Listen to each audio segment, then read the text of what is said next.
Welcome to the Biodiesel Lab. The whole process starts in the back. This is our very lovely used cooking oil totes where we pour all of the oil that was donated by Loyola students or the Loyola community and by restaurants in the area. And then this is also where we put the oil that's delivered to us by Green Grease Environmental, who brings us oil from restaurants and other places in Chicago. From here, we let it settle out so that all of the oil can rise to the top and then all of the water and sediment can go to the bottom. And then we suck that oil off of the top and put it into our huge used cooking oil main tank. And then from there, it gets sent into this, which is the main biodiesel production tanks. And first it'll go all the way to this tank. And this is where we add methoxide to separate biodiesel and glycerin, which are the two components in used cooking oil. The glycerin will get filtered off, and that's what we'll use as the main ingredient to our soap. And then the biodiesel, once we drain off all the methanol, will go into washing. So washing is kind of just to help get all of those free fatty acids out.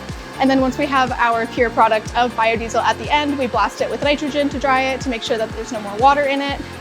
And then from there, so on this back counter is where we have all of our equipment that we use to test the biodiesel and make sure that it's up to standards.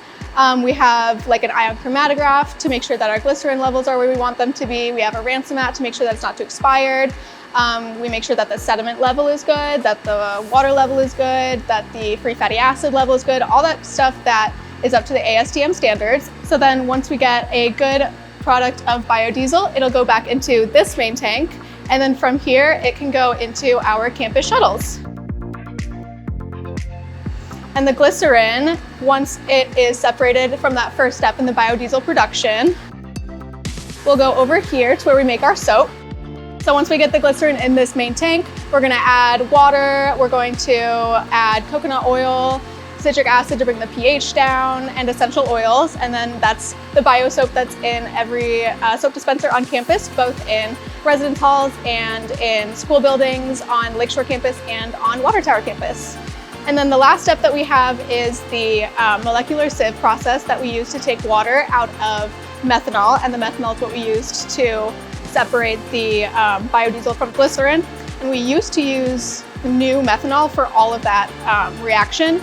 But now with the molecular sieves, we just add the sieve into the methanol, and then it takes out all the water and we get to a purity that we like, and then we can reuse it in the reactions over and over again. And so the current sieves are in this drying oven right here. And that's everything. Thanks for watching.